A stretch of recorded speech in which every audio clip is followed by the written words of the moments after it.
ఇచ్చినటువంటి తీర్పు మేము గౌరవిస్తాం, దాంట్లో ఏం లేదు. కాకపోతే ప్రజలు ఇచ్చినటువంటి తీర్పులో అధికార పార్టీ రేవంత్ రెడ్డి గారు ఇచ్చినటువంటి అనేక అస్తవ్యస్తమైనటువంటి విధానాలు కానివ్వండి, ఒక స్థాయిలో మాట్లాడినాడు. ఇవాళ వెంకటస్వామి గారు సమాధానం చెప్పాలా, హ్మ్. మాకు ఓటేయకపోతే సంక్షేమ కార్యక్రమాలను మీకు రావు అనేటువంటి పద్ధతిలో గౌరవ ముఖ్యమంత్రి గారు ఎంత బెదిరింపు పద్ధతిలో మాట్లాడడం అనేటువంటిది అన్యాయం అది. ఎందుకంటే చాలా మంది ముఖ్యమంత్రులను చూసినాం మనం.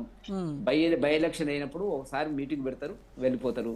ఆయన కొడంగల్ కంటే ఎక్కువ ఇక్కడ ప్రచారం చేయడం జరిగినటువంటిది వాస్తవానికి. హ్మ్. ఆయనకు ఒకవేళ కాంగ్రెస్ ఓడిపోతే ఆయన పదవి గండ ఉంది అనేటువంటిది మనకు స్పష్టంగా కనపడుతుంది. కాంగ్రెస్ అస్తవ్యస్తమవుతుంది, అతలాకుతలమవుతుంది అనేటువంటిది తెలుసు. కాబట్టి ఆయన చేసే ప్రయత్నాలు ఆయన చేసినాడు. అజారుద్దీన్ ఒకవేళ తీదలుచుకున్నట్టయితే మంత్రివర్గులు తీదలుచుకున్నట్టయితే 20 నెలల కిందనే తీసుకురావచ్చు.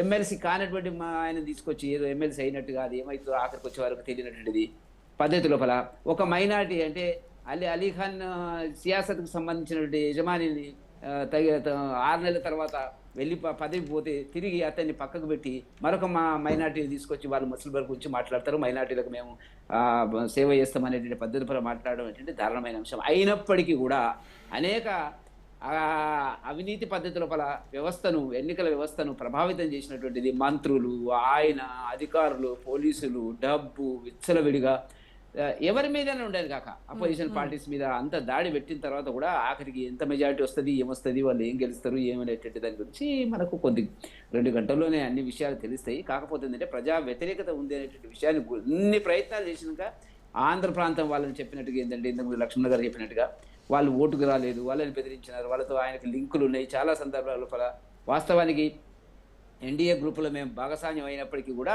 మాకు వేయాల్సిన అవసరం వాళ్ళకు ఉండింది. వేయాలనుకుంటే కూడా వేయలేని పరిస్థితుల్లో వాళ్ళు వెనక్కిపోయినటువంటిది. సాధారణంగా వాళ్ళకు ఉండేటువంటి బిజినెస్ వ్యవహారాలు ఇక్కడ ఉన్నాయి కాబట్టి ఎందుకు ఇక 3 ఏళ్ళు పదవిలో ఉంటాడు కాబట్టి రకరకాల ఈక్వేషన్స్లో వాళ్ళ గెలుపు ఒక గెలుపు అని నేను అనుకోవడం లేదు. సరే ఏదైతేనేమి గతంలో బీఆర్ఎస్ పార్టీ అక్కడ గెలిచిన మాట వాస్తవము, కాంగ్రెస్ కూడా కొన్ని సందర్భాల్లో గెలిచినటువంటి పరిస్థితి. కాబట్టి ప్రత్యేకంగా మా అభ్యర్థికి కానీ కాంగ్రెస్ ని గెలిపించడంలో బీజేపీ కూడా తమ ప్రయత్నం తాము చేసింది అని బీఆర్ఎస్ ప్రజలు తీర్పిచ్చినారు. వాళ్ళలాగా మాట్లాడారు. నేను అడిగేదే అది కాదు వెంకటరెడ్డి గారు, కాంగ్రెస్ ని గెలిపించడానికి బీజేపీ కూడా తమ వంతు సహాయం చేసింది అనేది బీఆర్ఎస్ వాళ్ళు చేస్తున్న ఆరోపణ. ఇప్పుడు ఒకటి మేడం, కాంగ్రెస్ వాళ్ళని గెలిపించడానికి మేము ప్రయత్నం చేసినామని అంటారు. కాంగ్రెస్ వాళ్ళు ఏమంటారంటే బీఆర్ఎస్ని గెలిపించడానికి కిషన్ రెడ్డి గారు ప్రయత్నం చేసిండ్రు, అక్కడ బండి సంజయ్ గారు చేసి ఇక్కడ చేసిండ్రు, రకరకాల వ్యాఖ్యానాలు. వాళ్ళని వీళ్ళని గెలిపించడానికే కానీ పాపం మీరు గెలవడానికి మాత్రం ఏ ప్రయత్నాలు చేయలేదు. ఎవరు ఇప్పుడు ప్రజలు ఒక్కటి మేడం, ఇప్పుడు 44 సీట్లు మొన్న అసెంబ్లీ ఎన్నికల్లో కాంగ్రెస్ గెలిచిన తర్వాత వెంబడే 5 మాసాలకు వచ్చినటువంటి లోకసభ ఎన్నికల లోపల కాంగ్రెస్ మీద ఉన్న వ్యతిరేకతను ఎవరు కొట్టగలుగుతారు?